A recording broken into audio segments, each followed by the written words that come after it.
Halo, balik lagi dengan aku, edukator milenial. Kita akan bahas mengenai akuntansi lagi nih. Pembagian laba rugi di persekutuan. Tapi sebelumnya kita sudah tahu ya bahwa dalam pembagian laba rugi di setiap usaha ataupun bisnis harus dilakukan secara adil. Tapi jangan salah definisi tentang adil. Adil itu tidak selalu dibagi sama rata atau dipukul rata.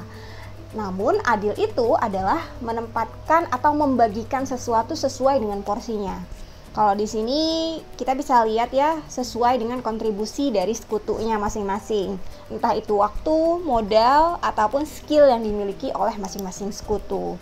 Dan ini sesuai dengan karakteristik participation in partnership profit. Oke, kita langsung ke contoh soalnya ya.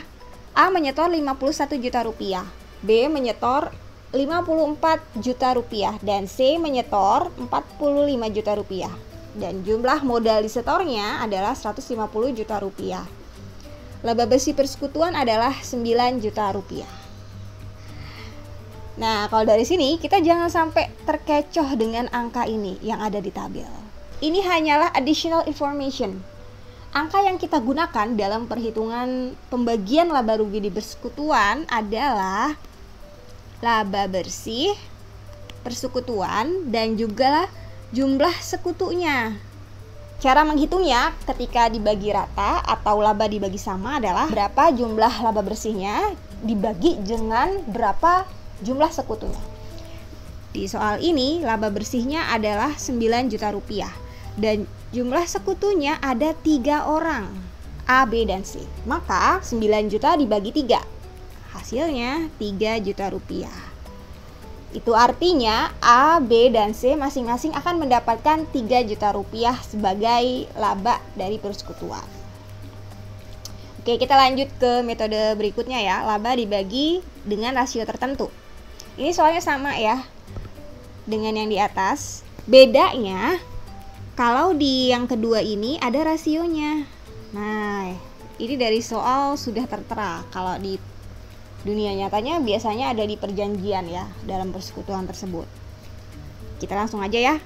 Caranya kalau yang sesuai dengan rasionya berapa dikalikan dengan laba persekutuan tersebut. Ini misalnya yang A itu mendapatkan 30%. Ini ya, ini kan untuk A. Maka 30% dikali 9 juta hasilnya adalah 2.700.000 rupiah. Begitupun dengan yang B. B mendapatkan 40%. Maka 40% dikalikan dengan 9 juta rupiah hasilnya adalah 3.600.000 rupiah. Dan yang C dia mendapatkan 30%. Maka 30% dikali dengan 9 juta rupiah hasilnya adalah 2.700.000 rupiah. Kalau ini semua dijumlahkan, hasilnya pasti adalah 9 juta rupiah. Begitu. Jadi bedanya yang atas sama yang bawah. Kalau yang atas itu nggak ada rasionya atau persentasenya. Kalau yang bawah itu ada rasionya atau persentasenya.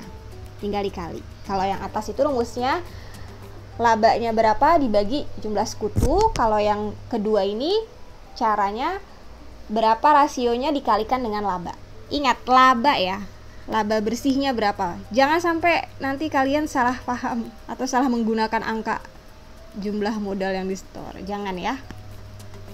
Untuk membuat kita semakin paham tentang bagaimana cara menghitungnya, kita lanjut ke soal lain yuk. Ini ada soal lain, masih sama ya, tentang laba rugi persekutuan, tapi soalnya beda. Soalnya adalah Haikal dan Ahmad sepakat mendirikan persekutuan dengan nama Firma Maju. Setoran modal masing-masing adalah ini ya keterangannya. Ada modal awalnya berapa masing-masing, kemudian ada investasi tambahan juga, dan ada previewnya. Dan di sini juga ada keterangan tambahan di bawahnya ya, bahwa total pendapatan dan biaya persekutuan adalah ini 25 juta dan 10 juta rupiah, dan laba bersihnya adalah 15 juta rupiah. Maka angka yang akan kita gunakan adalah laba bersih, yaitu 15 juta rupiah. Dan berapa jumlah sekutunya? Betul, 2 orang. Ada Haikal, ada Ahmad. Tapi jangan sampai kalian salah menggunakan angka yang ini. Wah, nanti hasilnya nggak akan benar ya. Oke, kita langsung aja yuk ke cara menghitungnya. Kita menggunakan metode yang pertama dulu nih, dibagi sama rata. Jadi berapa labanya? 15 juta rupiah. Berapa jumlah sekutunya? 2, Haikal dan Ahmad. 15 juta rupiah dibagi 2 adalah 7.500.000 rupiah.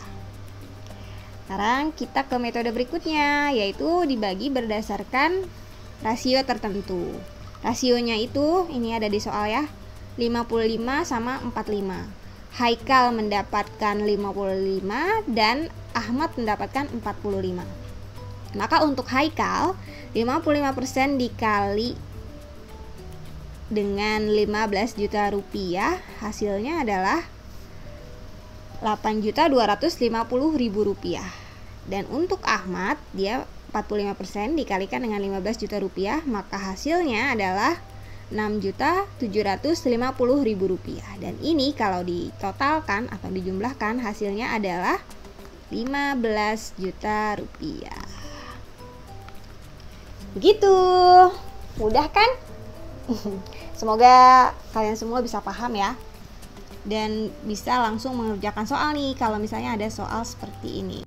Oke, untuk mengasah kemampuan kalian dalam mempraktikkan langsung materi apa yang sudah kita pelajari bareng tadi, coba kalian langsung kerjakan soal ini ya.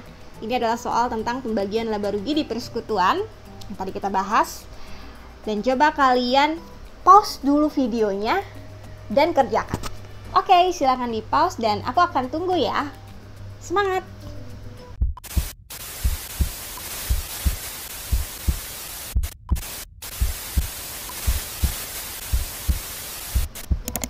Nah, gimana? Pasti sudah bisa dong. Sudah dapat jawabannya ya? Kita langsung yuk coba bahas bareng-bareng nih. Sekalian koreksi jawaban kalian. Soalnya ada 2 ya. Soal pertama itu tentang dibagi sama rata atau dibagi sama. Dan yang kedua itu rasio, berdasarkan rasio. Kita jawab yang nomor 1 dulu. Doni menyetorkan uang tunai sebesar 30 juta rupiah. Chandra menyetorkan uang tunai sebesar 50 juta rupiah dan Budi menyetorkan uang sebesar 25 juta rupiah.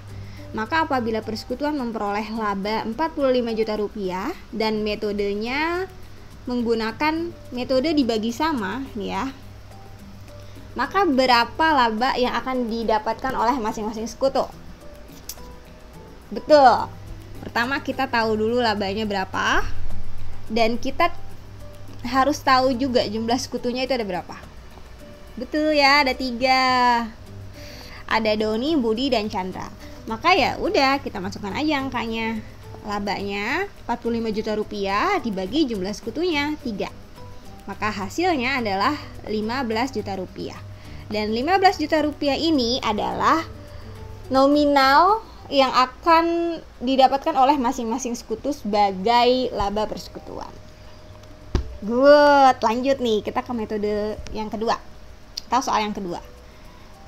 Soalnya sama ya, Doni menyetorkan uang tunai 30 juta rupiah, Chandra menyetorkan uang tunai 50 juta rupiah, dan Budi menyetorkan uang tunai 25 juta rupiah. Apabila persekutuan memperoleh laba 45 juta rupiah dan laba rugi persekutuan dibagi berdasarkan rasio, maka laba yang akan didapatkan oleh masing-masing sekutu adalah, nah ini bedanya ya, kalau yang pertama itu tadi metodenya dibagi sama, yang kedua ini berdasarkan rasio. Oke, berarti Doni mendapatkan 30%, terus Chandra mendapatkan 40%, dan Budi mendapatkan 30%. Langsung kita hitung dulu nih yang Doni. Berarti Doni 30% dikali labanya 45 juta rupiah, maka ia akan mendapatkan 13.500.000 rupiah. Untuk Chandra itu 40% dikalikan labanya 45 juta rupiah, hasilnya 18 juta rupiah. Chandra akan mendapatkan 18 juta rupiah. Dan untuk Budi 30% dikali laba persekutuannya ya, 45 juta rupiah, maka hasilnya 13.500.000 rupiah. Dan ini yang akan didapatkan oleh Budi. Ini kalau di total hasilnya adalah 45 juta rupiah. Begitu. Yeay, kalian benar semua ya. Applause. Hebat. Kalau misalnya ada yang belum benar gak apa-apa, namanya kan juga belajar ya. Kalian bisa tonton ulang videonya terus kerjain lagi soalnya. Gitu. Oke, sekian dari aku. Semoga bermanfaat ya. Belajar bareng kita ini tentang pembagian laba rugi persekutuan. Dan kalian bisa membagi info ini atau mungkin share videonya ke teman-teman kalian juga yang sedang belajar, atau kalian bisa sekalian mengajarkan teman kalian cara menghitungnya seperti apa agar ilmunya terus bermanfaat. Sekian dari aku and see ya.